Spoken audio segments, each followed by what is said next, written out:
A statue older than Tenchiko itself, but only part of it still stands at the docks. The Wheel of Time series is filled with powerful objects and magical devices, each with its own unique function and impact on the story. One of the most intriguing and dangerous items introduced in Season 3 of the Prime Video adaptation is the Domination Band. If you've watched the show or read the books, you're probably familiar with the A-Dom, a collar and bracelet combination used by the Seanchan to control female channelers. But what about the male counterpart, the Domination Band? What makes it so different, and how does it change the stakes for our heroes? Welcome back to your nerdy show. I'm your host, Spoiler Master. In this video, we're diving into everything you need to know about the Domination Bands, how they work, and their potential impact on the world of the Wheel of Time. Let's explore what makes these devices so dangerous and why they're such a crucial piece of the puzzle moving forward in the series.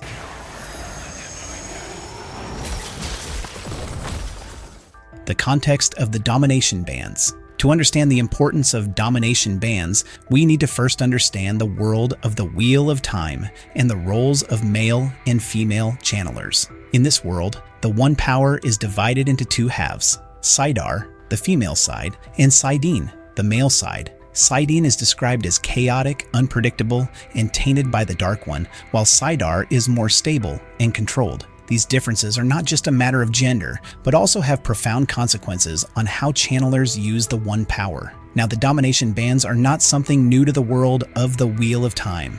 They were created during the Breaking of the World, an event where the male Aes Sedai lost control over the One Power, leading to worldwide chaos. The Domination Bands were originally designed to control male channelers, making them a terrifying tool for anyone who wishes to dominate powerful male wielders of Saidin, like Thor, the Dragon Reborn. What are the Domination Bands? The Domination Bands are a set of two bracelets, one worn by a male channeler and the other by a woman. The object of these bands is clear: to control a male channeler. The concept mirrors the Seanchan's Sul'dam, a collar and bracelet set used to control female channelers, but with some important differences that make the Domination Bands far more dangerous and complex to use. When a male channeler wears the Domination Band, the female controller has the ability to control his actions, much like how a Sul'dam controls a Damani. However, unlike the A-Dam, which is relatively straightforward in its mechanics, the Domination Bands have additional complications and limitations. This control isn't perfect or stable. In fact, using the Domination Bands comes with significant risks, both for the male channeler and the woman attempting to control him. How the Domination Bands work. The way the Domination Bands function is rooted in the differences between Saidar and Saidin. Saidar, the female half of the One Power, is more stable and reliable. Women who wield Saidar can control the flow of power with relative ease. In contrast, Saidin, the male half of the One Power, is like a raging storm, far harder to control. Because of this inherent difference in how the two halves of the One Power work, controlling a male channeler with the Domination Bands is a lot more challenging. To wield the Domination Bands, two women are required. One to wear the bracelet that controls the male channeler, and another to assist in managing the connection. This additional complexity stems from the fact that Saidin is so volatile. Even with two women involved, the risk of the male channeler going mad or taking control of the power back is high. In fact, as a male channeler continues to wear the Domination Bands, he may eventually gain the ability to control the women wearing the bracelets as well. This dynamic makes the Domination Bands an imperfect and dangerous tool for any potential captors,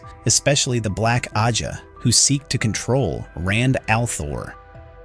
The Tainted Saidin Ishua. One of the most notable aspects of the Domination Bands is their connection to the taint on Saidin. Before the cleansing of Saidin, male channelers were at constant risk of going mad due to the taint left by the Dark One on the male half of the One Power. The Domination Bands were designed during the Breaking, a time when male channelers were particularly vulnerable to the taint's effects. If used improperly, the Domination Bands can accelerate the madness of a male channeler. However, the issue of the taint remains an ongoing problem for anyone trying to control a male channeler. Rand, the Dragon Reborn, is a perfect example of this. His connection to Sa'dam makes him extremely powerful, but it also makes him a potential danger to anyone trying to control him. The Black Ajah might see the Domination Bands as their best chance to control Rand, but they face the possibility of him eventually breaking free of their control, potentially gaining control over them in turn.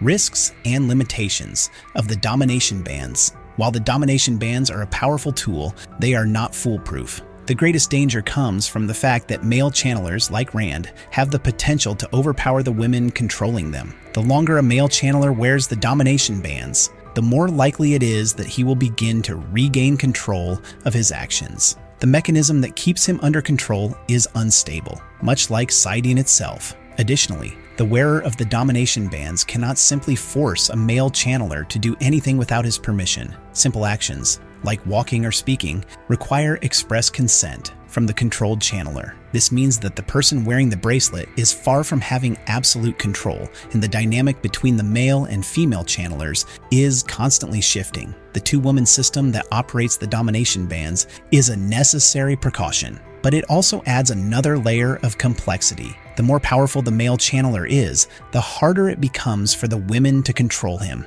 And as we've seen with Rand, his power is immense, making him an even greater risk to those who try to use the Domination Bands on him.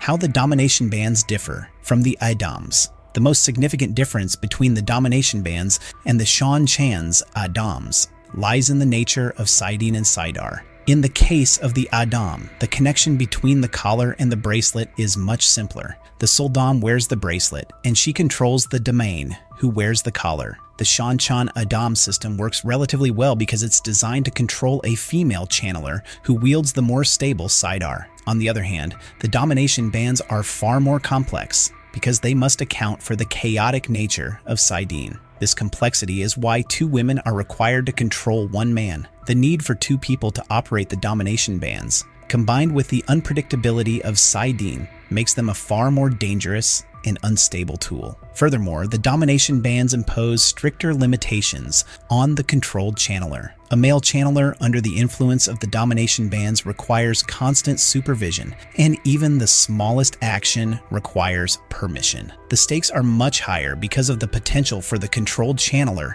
to wrestle back control or go mad, making the bands both a tool of power and a dangerous gamble. The Forsaken and the Domination Bands. In the TV show and the books, the Domination Bands come into play when Semir Hage and Elsa Penfell use them to capture Rand. This plotline takes place much later in the series, in Knife of Dreams, Book 11. But in the TV series, events are often reordered for pacing and dramatic effect. Semir Hage's involvement and her use of the Domination Bands might be fast-tracked in the show, allowing this dangerous plotline to unfold sooner than expected. We see hints of Semir Hage's presence in Season 3, and it's possible that she could be involved in a major storyline involving the Domination Bands in upcoming episodes. If this happens, it would be an early introduction of a key Forsaken character who plays a significant role in the books, especially with her brutal use of the Domination Bands on Rand. As we know, the show is compressing many events from the books, so we might see Semir Hage's influence on Rand sooner than expected, and the Domination Bands may play a key role in that.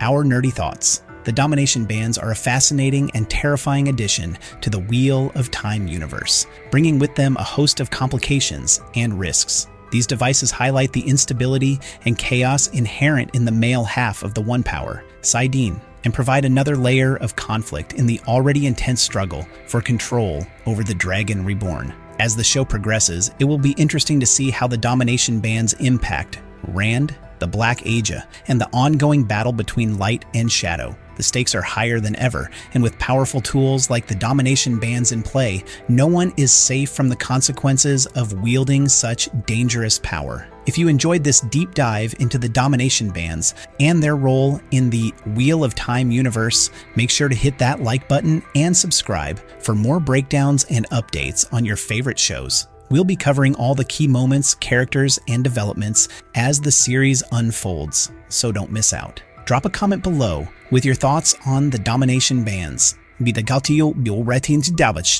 you think they'll play a major role in the upcoming seasons? Thanks for watching, and we'll see you in the next video.